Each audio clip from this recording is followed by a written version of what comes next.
Well, we're here in Colby at the Ballacubban housing development, which was completed a year or so ago. It's a fantastic little development, the sort of thing that we need to do more of, filling in little gaps in villages and providing communities with appropriate housing. That said, over the course of the last 10 years, 1,000 local government houses have been built for rent, and a further 1,100 houses have been built for first-time buyers.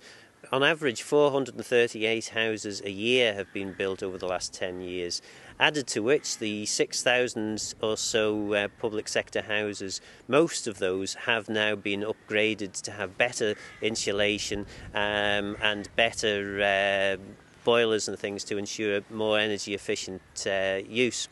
That's a really positive step, and a further 4,000 houses in the private sector have benefited from the house improvement schemes and the Cosy Homes initiative.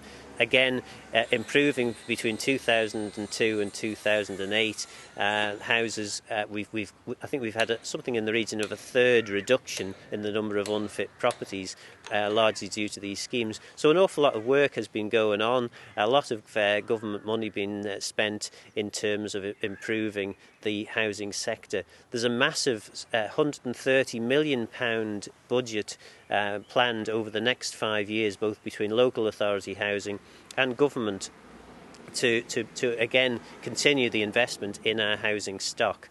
But there are clearly still problems with the housing sector. There's still a lot of difficulties there, a lot of people who can't afford housing.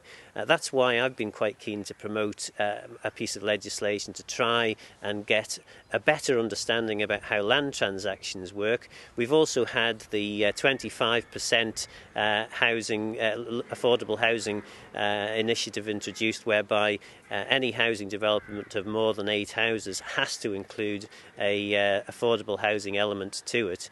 So there are steps that are being taken. One of the problems we're currently facing, though, is with the economic downturn. There are issues in terms of first-time buyers actually being able to get mortgages. That has been a difficult issue, and potentially government could address that, possibly by introducing some kind of housing bond savings scheme, which could then pay out mortgages to first-time buyers, whilst the banking sector is in its current unstable state, just allowing first-time buyers to actually get a first step on the property market. We do, though, still have problems to address in the housing sector. The price of housing is still extremely high on the Isle of Man. You're paying something in the region of 5 or 6 times your annual salary to be able to afford a first-time buyer's house, and that is a very, very high rate. We do still need to work on this, and certainly I still see housing as a main priority for the next government.